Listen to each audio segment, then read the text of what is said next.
Hi and welcome to tonight's Facebook Live about habits and how they define us.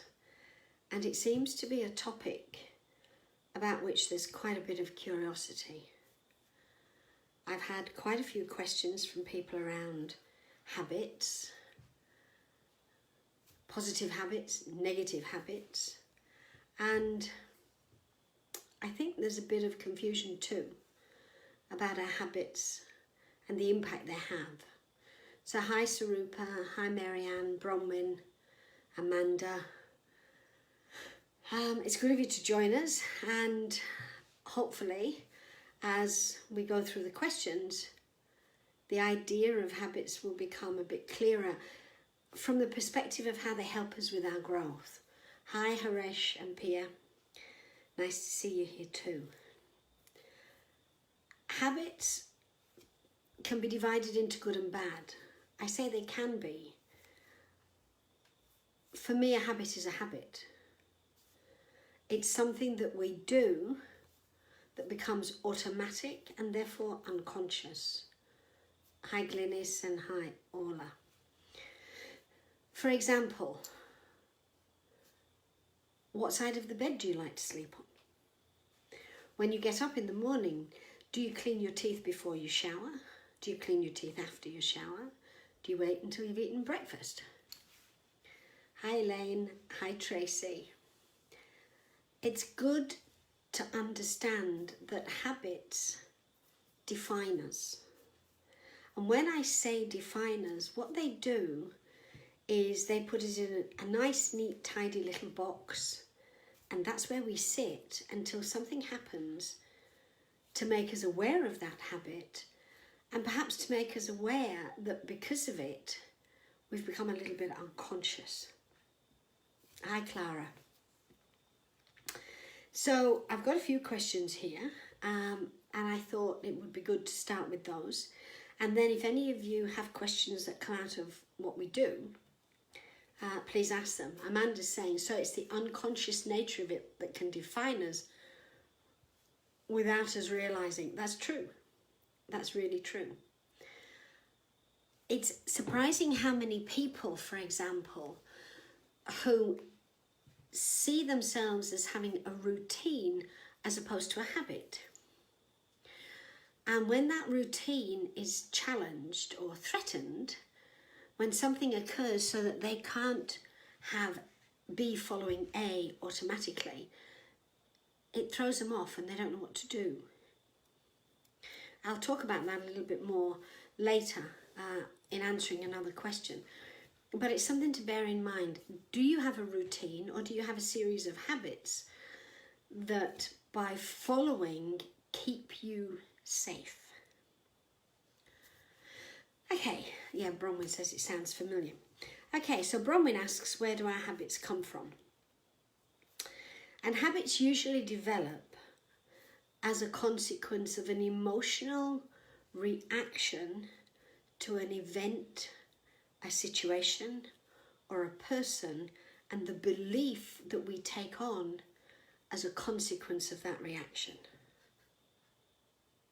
So we start with an emotional reaction that leads to a belief, and then we create a habit because that reaction makes us feel uncomfortable. We don't want to keep having that uncomfortable feeling. So we create a belief from it that says, if I do this, then I won't have that feeling. And so we develop the habit that takes care of the belief. And all of that without consciously thinking of it. So that shows you the power of our emotional body and our mind, that we can create things to keep us safe below the level of consciousness. And it's only when something happens then to bring that up for us to see that we recognise, wow, I didn't know I had that habit. I hadn't realised it had become so ingrained. So, if our habits define us, be they positive or negative, this is Anita asking now, would it also be true and possible that the definition of oneself, be it positive or negative, can create habits? Yes, because when we define who we are, we feel good or bad. And from that emotion develops a belief that develops a habit. Hi Abigail, nice of you to join us. So yes, how we see ourselves and what we feel about what we see leads to a belief that creates a habit. And if that's the case, Anita goes on to say, would it assist to explore which created which? Not really. Because if you do that, then you're focused on the habit. You're not focused on the fact that it's there for you to recognize an avenue of growth, an opportunity to change something and to be more, rather than to be automatic. So that's a good question, thank you. Clara asks, is habit with us from lifetime to lifetime? It can be. Some habits develop in one life and we recognize them and we understand them and we change them. However, if in one life, and I'll give the example of sacrifice, if in one life your belief system is such that you believe you have to sacrifice who you are to help other people, and you die as a consequence of that sacrifice, and you have an intense experience at the point of death, that is impregnated onto your soul. When you reincarnate, you may reincarnate to explore more of that sacrifice, or you may reincarnate with that habit to change it. And then, of course, if you change it, wonderful, but if you don't change it, the habit is even more ingrained at a soul level, so the next time you come back, it's even stronger. Amanda, can you put your question into 2 pieces, please? Because I still haven't worked out how to see longer posts on Facebook Live. So that's my habit that I need to change. You have often talked about understanding what is underneath our behaviour in order to make a change. So I've got that bit, but I don't know what you're going on to say. So if you could tell me, I would appreciate it. That would be good. And perhaps I take this next month to change the habit of not knowing how to make this work. So coming back to what Clara was asking, yes, it can be something that goes from lifetime to lifetime. And she says, if that's the case, is there a suggestion for us to get rid of or change the habit that limits us? And there is. Create a new one. It's that simple. Create a new one. So if you have a habit, for example, of playing small, why do you play small? Is it because you're afraid of being seen? Is it because you don't believe you have sufficient within you to be bigger? It's not about going into it and going to the depths of it, and it's asking, so why do I play small? And whatever the first answer is, you look at what step you can take. Doesn't necessarily make you play large. It might help you not to play so small. You know, sometimes habits change one tiny step at a time. So what's the first thing I can do so I don't play quite so small? Years and years ago, when Tony and I first met, I was a lot different to how I am now, and I was afraid of my own shadow, basically. So if we went anywhere, the norm would be for Tony to open a door and for me to walk in first and for him to follow me. That was how it was in those days, a long time ago. Because I felt so small, because I was so fearful, he would open the door, but I would make him go in first so I could kind of walk in behind him, almost hide behind him. So people thought he was ignorant. People thought he was a male chauvinist because he opened the door and he stormed in, or that's how they looked at it, that he left me to follow in his wake. It wasn't that. I put him there. And only when I realised how people perceived him because of my actions did I begin to realise that I needed to do it differently. So sometimes the habits that we have to keep us safe can certainly have a detrimental effect upon others. Amanda says that her question's already been answered, so that's great. Thanks, Amanda.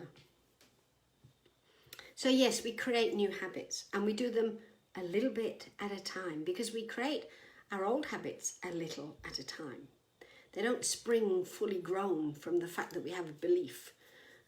Little by little, they develop. So Bronwyn says, do our beliefs give rise to our habits? Yes, we've already said that, so that's good. You're definitely on par here, Bron. Can we change the habit and therefore change the belief? Yes.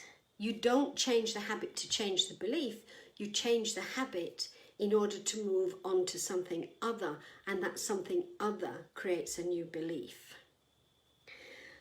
Can you change the belief, then practice new habits? You can. I just think it's a tough way to do it. I think if you focus on developing a new belief, you're taking a step that you don't necessarily need to take. Hi Doris, thanks for joining us. Whereas if you look at what that habit is that you don't like, or that you think was a good one but now it's not, and start to look at what the next step is and focus on that, in focusing on that, the belief will form around it.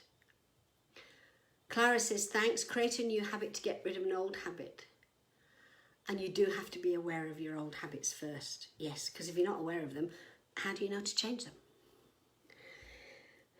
Bronwyn asks, is one method more productive than another? No, there are lots of ways of changing habits. So keep it simple. And yes, keep it easy, Bronwyn, because the easier you create the next step, the more quickly the habit develops and the stronger it develops.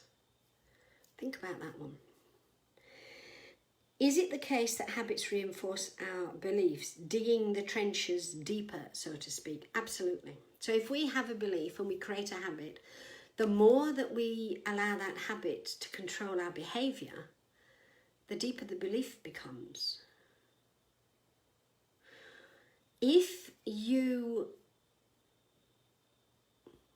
I'll give you an example. When I was a child, there was something I really wanted, and I was promised it by my parents, and it didn't happen. It was promised, and we've all had it, where something's been promised and then for whatever reason it doesn't occur.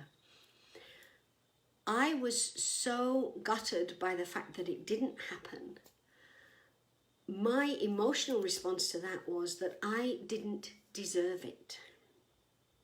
That's why I didn't get it. Instead of saying, Mom and Dad couldn't do it, wouldn't do it, chose not to do it, I brought it back to me, and that's what we usually do. I brought it back to me, and the answer was, I didn't deserve it. So when Tony and I met, and I was so happy, I used to say to him, don't be too happy. It might fall apart. And it was only when he pointed out to me that I'd said that I realised I had a habit of not getting too happy because it might fall apart. And that came from that belief that I didn't deserve it. I wonder how many of us have that. Haresh says, so in hypnotherapy, for people who use it to stop smoking, are they working with the habit or belief of what? When people want to use hypnotherapy to stop smoking, first of all, they don't believe they can do it on their own. They believe they need some magic pill. And for some people, their belief system around not being able to stop is so strong that the magic pill is the only way that they can do it. So yeah, Bronwyn said she's had the same habit of not believing she deserves good things. I think most of us have, Bronwyn.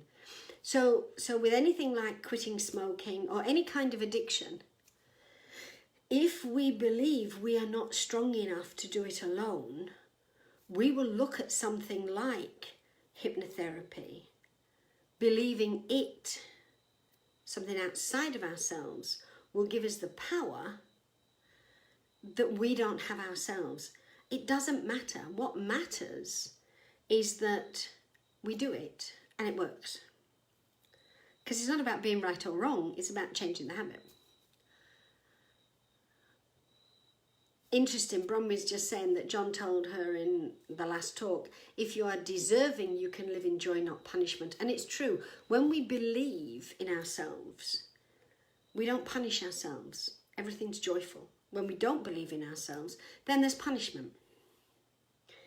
Okay, so Elaine says, when we think of a habit, usually one that we judge as being part of our personality, and she's right, we kind of say, it's just who I am, I can't help it. We excuse it. And in making it as an excuse, what Elaine is saying quite correctly is, then it's not part of us. It's kind of at a little distance.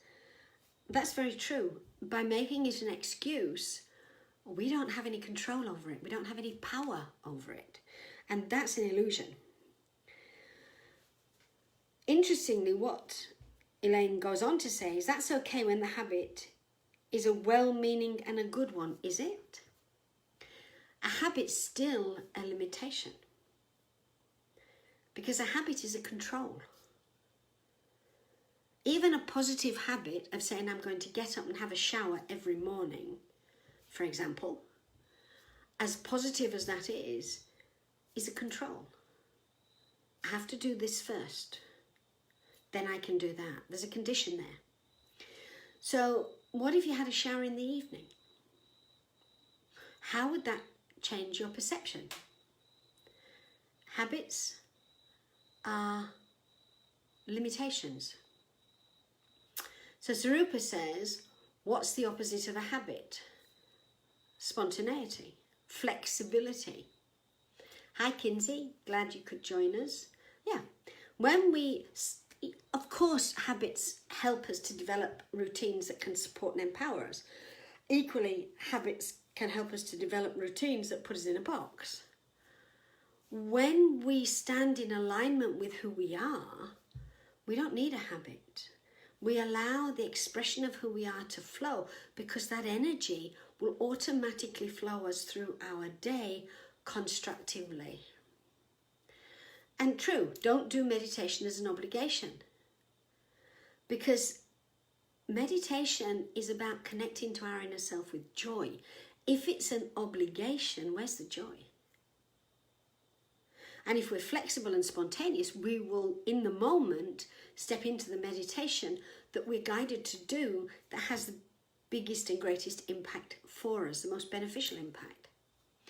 Habits can be conscious, Kinsey. Yes, we can choose to do something, and I will talk about that in a minute. We can choose to do something that becomes habitual for a reason, and we know we're doing it, and we know why we're doing it.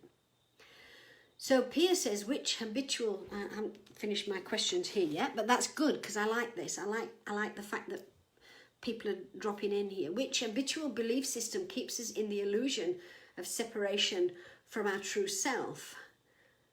The fact that we're separate from the divine. The belief system that we are not part of the divine creates separation. And if we're separated from the divine, we cannot be whole within ourselves. It's that simple and it's that powerful. So Elaine goes on to say, our habits can and do define the way we be, therefore the reality we create. True, change your habits, change your life. Definitely. So to what extent can we change our habits and still be true to who we are? Well, our habits aren't really who we are. So if we maintain our habits, we're not being true to who we are anyway. We're being true to a habit that's been formed based on an emotional perception that's led to a belief about who we are, but not about who we are at a heart center and soul level. Is it simply about standing in our light and our knowing? Absolutely. Our habits aren't the real us, so changing them opens us up to being more of who we be, which is really where we need to go. So Orla and Karen quite similar, and they're on the same track here, which is great. Orla says, what if we're completely oblivious to some of our harmful habits? How do we even begin to change them? Well, if you don't know you've got it, I would suggest it's because it's not time to change it yet. If, however, you're meditating and there is a habit that's getting in the way of your journey, something will happen to show you that that habit is blocking you on some level.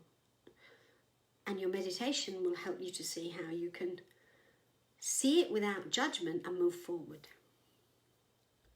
So when it's time, when we're meant to become aware because we have within us what we need to make the change occurs. Orla goes on to say, what if we're blind to our positive habits? How do we recognize and celebrate them? And my question to you, and you shouldn't answer a question with a question I know, is, do we need to? Do we actually need to recognize and celebrate habits? Surely it's better to recognize and celebrate who we be, the whole of us, not just the habits that we see as positive. Because when we recognize the habits, we're only seeing part of who we are. We're not seeing the whole of who we are. And most often habits are unconscious. So Orla goes on to say, other than practice, how can we overcome a harmful habit for good? And my answer, practice, a good one. Karen says she'd like to learn more about habits and subconscious mindsets. And are there any illustrative examples? There was an example that was told to me a few years ago. And it happened to this person when she was a little girl. She was given an ice cream. It was a friend of the family who bought her the ice cream and gave it to her. And as she started to eat it, her brother nudged her and said, I want some. And she said, no. The ice cream was taken away from her and given to her brother. So for her, saying no to anybody meant she would be punished and she wouldn't have fun. She wouldn't enjoy. That's powerful. Now,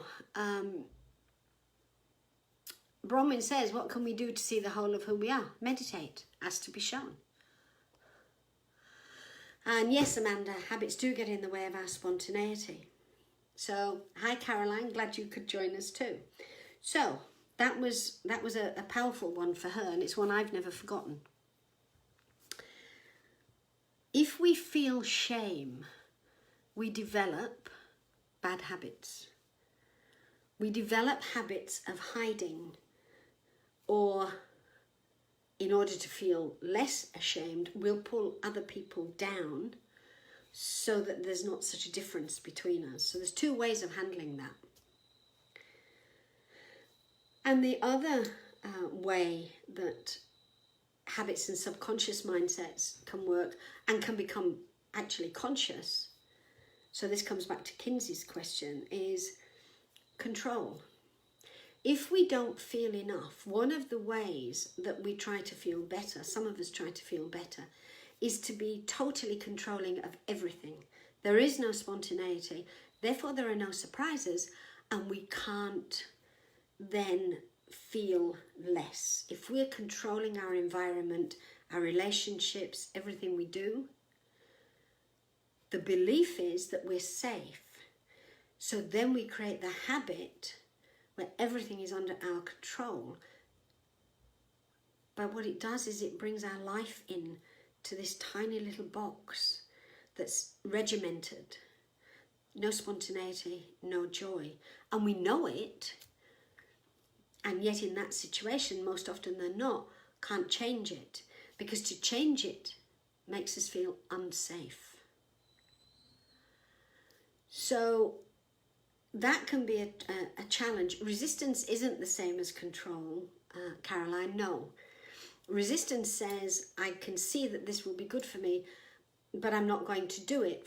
And there'll be a reason behind that, but it's not necessarily control. It can be fear. We can choose to be afraid to step forward because we don't feel we are enough. So we will resist doing something that could be beneficial, basically because we don't feel enough and we haven't done the work to make ourselves ready for that to occur. Because if we're not working on ourselves, then our habits will just keep us automatic all our life. So how can we change our habits to support us, Haresh says. And my answer is by knowing that who we are is enough. It's that simple. By knowing who we are is enough. We incarnated to be who we are, and from that being to learn and to grow. But we didn't incarnate as insufficient or inadequate, having to improve. There is a difference between the two. If we never change anything, we're still enough. But we have the opportunity to change those habits if we wish, and to be more, to access more of who we are. So who we are is enough, and letting go of habits that limit us means that we create habits that are more supportive of who we are and the fact that who we are is enough. Because then we support ourselves, and in supporting ourselves, the habits that we develop then not only support us, but they help us to support other people. If our habits don't support us, do we need to change our habit or our self-acceptance? Well, if we're not in self-acceptance, then our habits won't support us. So the answer is actually both. We change our self-acceptance, and that leads us to change the habits that create support for who we are and acceptance for who we are. I hope you're all with me so far. Glynis says, seeing our patterns that limit us, does it help to identify the fear that triggers the habit so we can face that fear and move beyond it? It depends. It depends. We can do that, or we can choose to go beyond any fear, and instead of focusing on the fear, focus on the joy we can experience if the fear's not there. One of the questions I ask in the mentoring is, if you didn't have this belief, what would happen? How would your life be different? Because if you didn't have the belief, you wouldn't have the habit. So if that belief wasn't there, how would your life be different? And answering that question is always constructive, and focusing on that constructive outcome, you don't have to go into the fear to get there. So that's a quicker and easier way of stepping into creating a positive habit. Glennie says, you've said we can live in love or fear. Would you say that the way to create a new habit is to look at what is possible from a place of asking, how would love respond? For some people, that's a bit too esoteric. I would say, if this wasn't here, how would it be? Some people asking that question, it would be perfect for them, and they'd answer it. So it's basically who you're talking to and where they're at that determines whether it's how would love respond, or if this wasn't here, what would be possible, you know. So I can't see all of what Bronwyn's saying. That's my favourite, and I'm not quite certain which bit you're saying here, Bronwyn.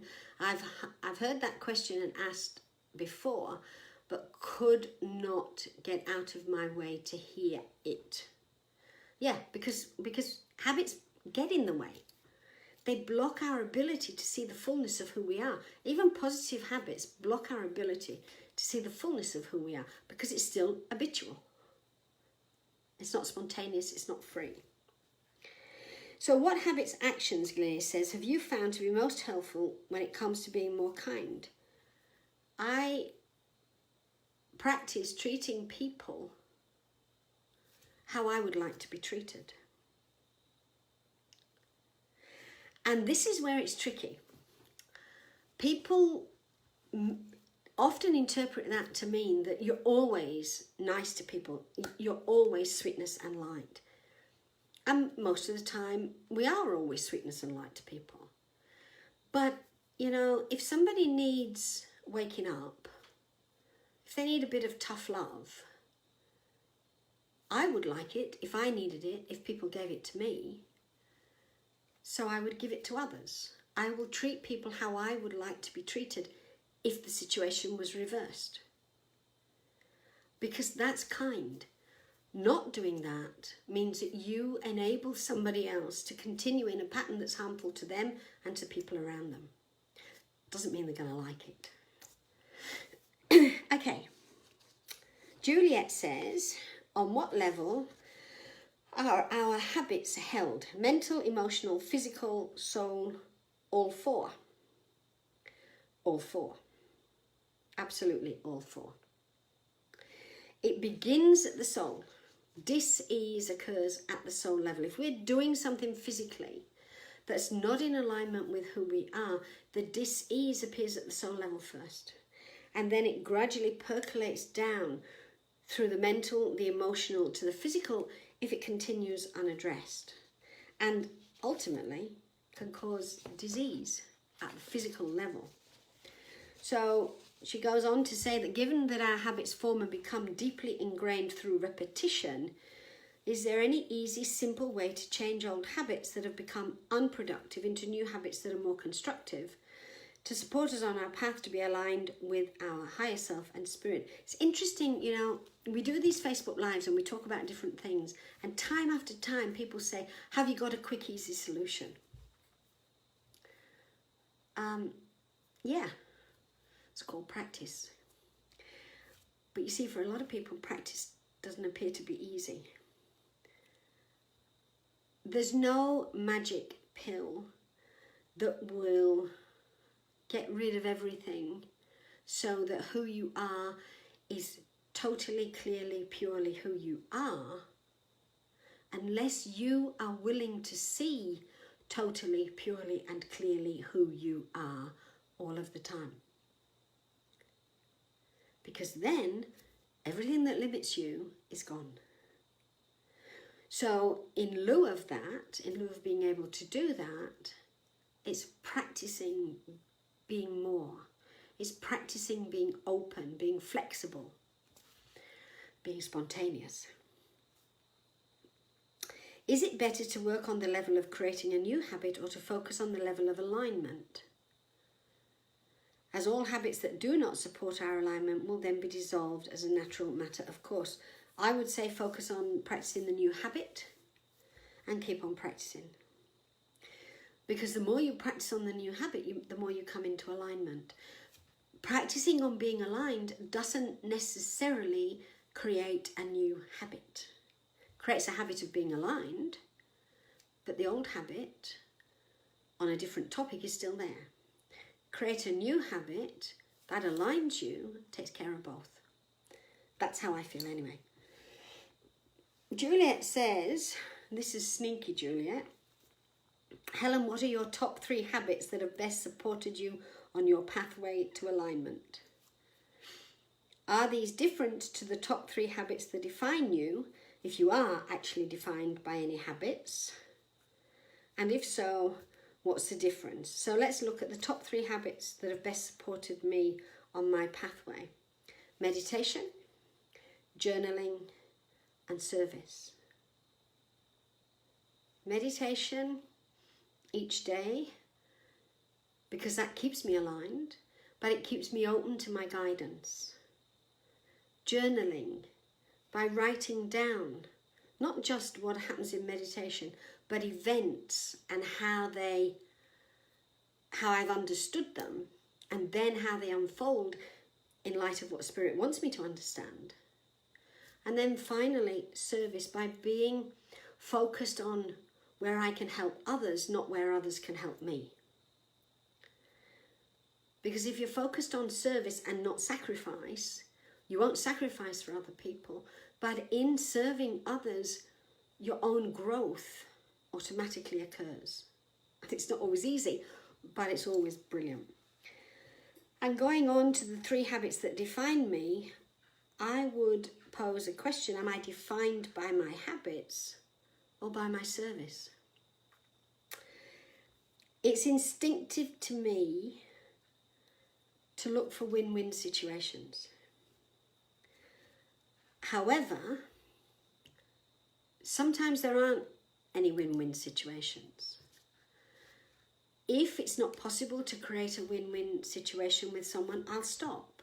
I won't keep trying to create it. At that point, I'll stop. So my habit says I will go halfway and a little bit more.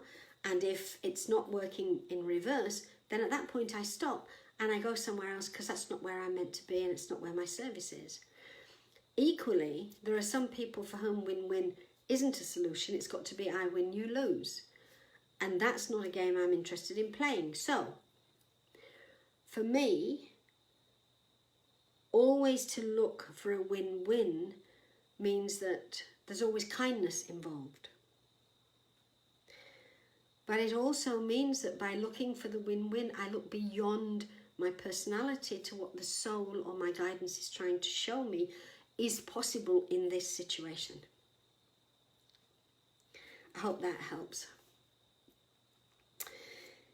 Mary Ann says, what are your thoughts on taking a step at a time to moving old habits, shift energy and create new habits?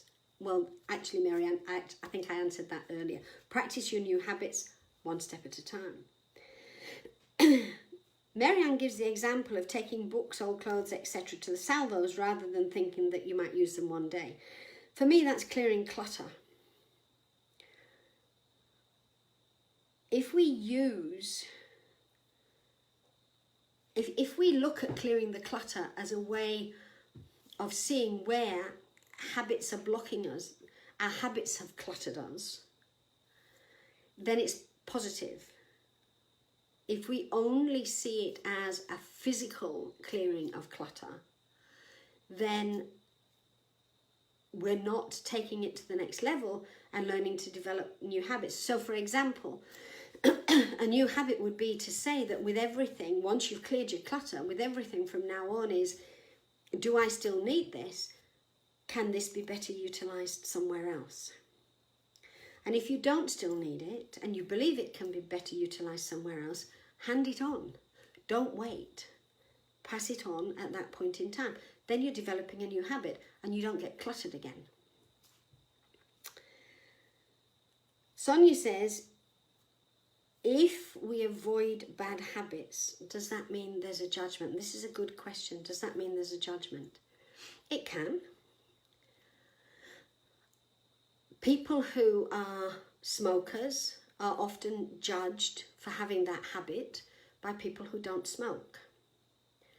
And yet people who smoke at a spiritual level are creating a smokescreen. There's some vulnerability within their energy that they feel they need the smokescreen to give them safety from other people and the energy of other people. So if you tell people they should stop smoking, it's a judgment. If you encourage people to understand why they do and how they could handle it differently, there isn't a judgment, and you encourage them to create a new habit that takes them to another level. So I hope that answers that question. And then Sonia says, if other people see our habit as bad, but it makes us feel good, is it still bad? Well, you know, they will point it out to us. Then it's for us to take it into meditation and ask ourselves, are they showing us something that we're not seeing, or are they judging us? And when you go into meditation, your guidance will help you to understand why this has happened, why that person's told you that, so that you can look at where perhaps you judge yourself for what you do. Even though it feels good, there might be a part of you that feels guilty. The only person that can truly determine whether your habit is bad or not is you. if you look at it that any habit is a limitation, then if someone points something out that they don't like, perhaps you could ask yourself, is there some other way you could be to feel good without judgment of what you've been doing, to feel good so that you can grow, so that you can be more of who you are. Wow, that was a marathon, wasn't it? There's quite a lot of questions on this topic of habits. So I hope you found it useful. I would think everybody's already asked their questions. So I hope you found it useful. If you've got any further questions, don't forget to post afterwards, and I'll certainly respond to them. If not, thank you for joining me tonight, and I look forward to doing the same thing next month. Until then, good night.